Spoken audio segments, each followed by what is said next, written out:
தேவனுடைய பிள்ளைகளை ஆண்டவரும் உலக ரட்சகருமாகிய இயேசுவின் நாமத்தினாலே இருதயத்தின் ஆழத்திலிருந்து உங்களுக்கு நல்வாழ்த்துக்கள். எத்தனையோ நாட்களாக நாம் இந்த ஜனவரி 1 ஆண்டவருடைய நாமத்தை மகிமைப்படுத்த வேண்டும் என்று காத்து கொண்டிருந்தோம். எப்படியோ கிருபையாய் ஆண்டவர் இந்த 1 நமக்கு ஆசீர்வதித்து தந்தார். வாக்குத்தத்தங்களோடு, புத்தாடைகளோடு, நல்ல உணவோடு ஆண்டவர் இந்த 1 முடிக்கும்படியாக ஆண்டவர் கிருபை செய்தார். ஆண்டவருடைய நாமத்தை உயர்த்தும்படியாக கர்த்தர் கிருபை செய்தார். துதியோடும் ஸ்தோத்திரத்தோடும் வாக்குத்தத்தங்களோடும் 1 புது வருஷத்திற்குள் அடியெடுத்து வைக்கும்படியாய் கர்த்தர் நமக்கு கிருபை செய்தார். உங்களுக்கு ஒரு இருதயத்தில் ஆதங்கம் இருக்கலாம். இந்த புதிய வருடம் எனக்கு எப்படி இருக்கும்? இந்த புதிய வருடம் என் வாழ்க்கையில எப்படி அமையும்?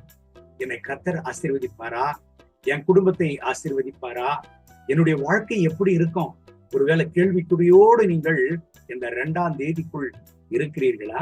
சங்கீதங்களின் புஸ்தகம் 65 சங்கீதம் 11வது வசனத்தை வாசிப்போமா? வருஷத்தை உம்முடைய நன்மையால் முடிசூட்டுகிறீர், உம்முடைய பாதைகள் நெய்யாய் பொழிகிறது. தேவனுடைய பிள்ளைகளை வருஷத்தை நன்மையால முடிசூட்டுகிற தேவன் நம் தேவன். இந்த உலகத்தில் உள்ள ஒவ்வொரு நபரும் வருடத்தின் முதல் நாளை ஒரு பெரிய முக்கியத்துவத்தோடு ஆரம்பிக்கிறது எல்லாருக்கும் வழக்கம். எப்படி என்றால், அந்த 1 நாம் எப்படி இருப்போமோ அந்த வருடம் முழுவதும் நம்ம அப்படித்தான் இருப்போம் என்கிறதான ஒரு பெரிய நம்பிக்கை. என் அன்பு தேவனுடைய பிள்ளைகளை, சங்கீதம் 65:11 சொல்லுகிறது, ஆண்டவர் வருஷத்தை நன்மையால முடிசூட்டுகிற தேவனாக இருக்கிறாராம். எப்படிங்க அவர் நன்மையால முடிசூட்டுகிறாரு? 12வது வசனத்தை வாசிப்போமானால் அந்த கர்த்தருடைய மகத்துவத்தின் ஆழத்தை குறித்து வெளிப்படுத்துகிறது. பாருங்க, வனாந்தர தாவரங்களிலும் பொழிகிறது, மேடுகள் சுற்றிலும் பூரிப்பாகிறது.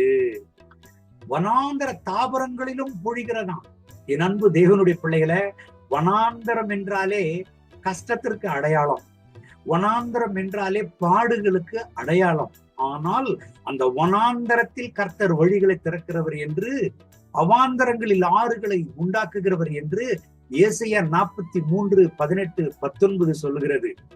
என் அன்பு தேவனுடைய பிள்ளைகளை, ஒரு விஷயத்தை நல்ல ஞாபகத்துல வைத்துக் கொள்ளுங்க.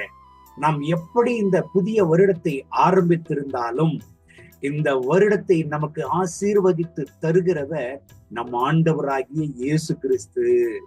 இந்த புதிய வருடம் உங்களுக்கு ஆசீர்வாதமாக இருக்கணுமா? ஒவ்வொரு நாளும் உங்களுக்கு நன்மையாக அமையணுமா? கர்த்தர் மேல் சார்ந்திருங்க, கர்த்தரையே நம்பிருங்க, கர்த்தரையே நோக்கி இருங்க. அன்பு தேவனுடைய பிள்ளைகளை, சங்கீதக்காரன் 121 பாடுகிறார், எனக்கு ஒத்தாசை வரும் பர்வதங்களுக்கு நேராக என் கண்களை ஏறெடுக்கிறேன், வானத்தையும் பூமியும் உண்டாக்கின கர்த்தரிடத்திலிருந்து எனக்கு ஒத்தாசை வரும். ஆம், என் அன்பு தேவனுடைய பிள்ளைகளை, இந்த வருடம் முழுவதும் உங்களுக்கு நன்மையாக இருக்கணும்னா கர்த்தரையே நோக்கிருங்க, கர்த்தரையே சார்ந்திருங்க.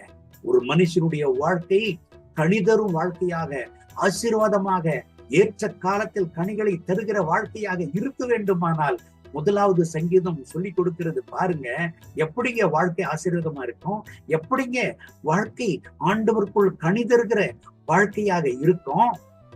தெளிவாக சங்கீதக்காரன் 1வது சங்கீதத்தில் பாடுகிறார், துன்மார்க்கருடைய ஆலோசனையில் நடவாமலும், பாவிகளுடைய வழியில் நில்லாமலும், பரிகாசக்காரர் உட்காரும் இடத்தில் உட்காராமலும்.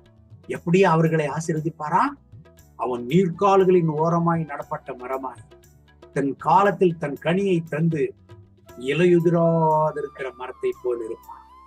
அன்பு தேவனுடைய பிள்ளைகளை, இந்த 2025வது வருடம் உங்களுக்கு ஆசீர்வாதமாக இருக்கணும் அப்படின்னா கர்த்தருக்கு பிரியமில்லாத காரியங்களை தூக்கி எறிங்க, ஆண்டவருக்கு பிரியமில்லாத உறவுகளை விட்டுவிடுங்க, கர்த்தருக்கு பிடிக்காத காரியங்களை விட்டுவிடுங்க, ஆண்டவரை துக்கப்படுத்துகிற துயரப்படுத்துகிற உறவுகளை தூக்கி எறியுங்க. எப்பொழுதும் ஆண்டவருக்குள்ள நிலைத்திருங்க. எல்லா விஷயங்களிலும் ஆண்டவர் மேல் சார்ந்திருங்க, ஜபத்தில் இருங்க, உபவாசத்தில் இருங்க.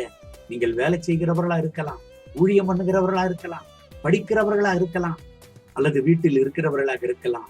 நீங்கள் யாரா இருந்தாலும் எல்லா காரியங்களிலும் ஆண்டவரையே நம்பிருங்க, எல்லா காரியங்களிலும் ஆண்டவரையே நோக்கிருங்க. என் அன்பு தேவனுடைய பிள்ளைகளை, கடந்த நாட்களில நடந்த ஒரு சாட்சியை உங்களோடு கூட பகிர்ந்து கொள்ள விரும்புகிறேன். ஒரு கூட்டத்திற்கு நாங்கள் கடந்து சென்றோம். அருமையாக ஒழுங்கு பண்ணப்பட்ட ஒரு கூட்டம், ஆசீர்வாதமாக ஒழுங்கு பண்ணப்பட்ட ஒரு கூட்டம். எதிர்பார்ப்போடு நாங்கள் அந்த கூட்டத்திற்கு கடந்து சென்றோம். ஆனால் ஒரு நபரின் மூலமாக திடீரென்று அநேக இடரல்களை, இன்னல்களை உருவாக்கும்படியாக சத்ருவானவன் கிரியை செய்ய பார்த்தான். எங்கள் குழுவில் இருக்கிற நல்ல ஒரு தீர்க்கதரிசியின் மூலமாக கர்த்தர் அதை வெளிப்படுத்தினார். அந்த கூட்டத்திற்காக ஒழுங்கு செய்து கொண்டிருக்கிற ஒருங்கிணைப்பாளர்களுக்கு தெரியும் அந்த காரியம். ஆனால் அந்த தீர்க்கதரிசிக்கும் ஊழியர்களுக்கும் தெரியாது. அந்த தீர்க்கதரிசி சொன்ன உடனே அதை ஒழுங்கு செய்கிற கர்த்தருடைய ஊழியர்களுக்கு நன்றாக புரிந்து விட்டது.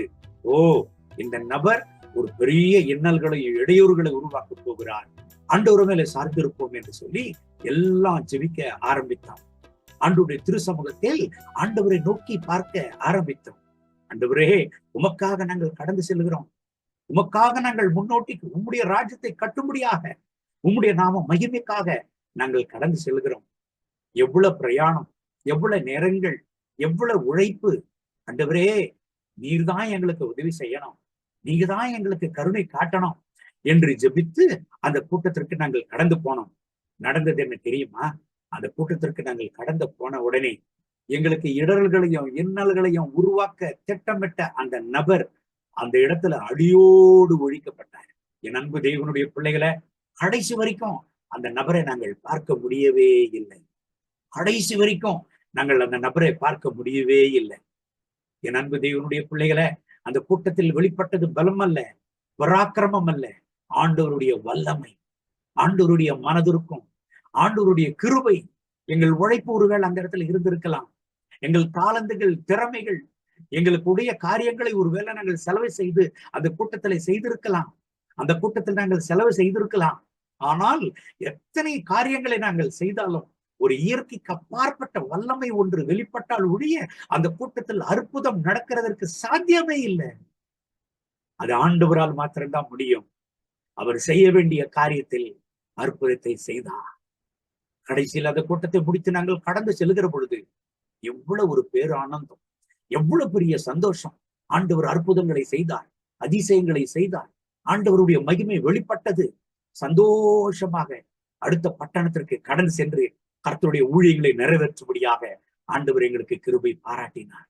என் அன்பு தேவனுடைய பிள்ளைகளை, என் அன்பு தேவனுடைய பிள்ளைகளை, இன்றைக்கு நாம் உயிரோடு இருக்கிறது ஏதோ நம் திறமை அல்ல, ஏதோ நம்முடைய உழைப்பு அல்ல, ஏதோ நம்முடைய தாளந்துகளினால் அல்ல, இயற்கைக்கு அப்பாற்பட்ட தேவனுடைய வல்லமை. 2025வது வருடத்தில் நான் ஒரு காரியத்தை உங்களுக்கு நினைப்பூட்ட விரும்புகிறேன். வருஷத்தை நன்மையால் முடிசூட்டுகிறவர் ஆண்டவர். உங்களை கைவிடவே மாட்டார். தைரியமாயிருங்க. இந்த கர்த்தருடைய வார்த்தையின்படி கர்த்தர் உங்களை ஆசீர்வதித்து இந்த நாள் முழுவதும் நடத்துவாராக. கண்களை மூடி ஜெபிப்போமா?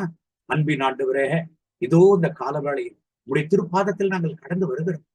வருஷத்தை நன்மையால முடிசூட்டுகிறவர் நீர் என்று சங்கீதம் 65:11 சொல்லுகிறதே. தேவனே, உண்மையே நாங்கள் நம்பி இருக்கிறோம். ஒருபோது வெட்கப்பட்டு போவதில்லை.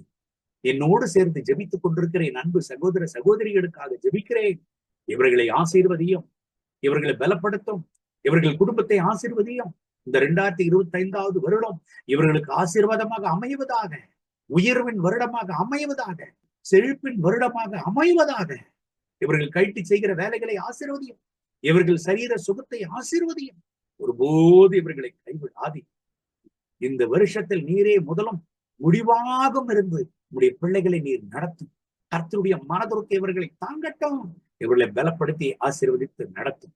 மகிமை, கனம், துதி உமக்கே. இயேசுவின் நாமத்தில் கேட்கிறோம் எங்கள் ஜெபம் கேளும் நல்ல பிதாவே. ஆமென், ஆமென்.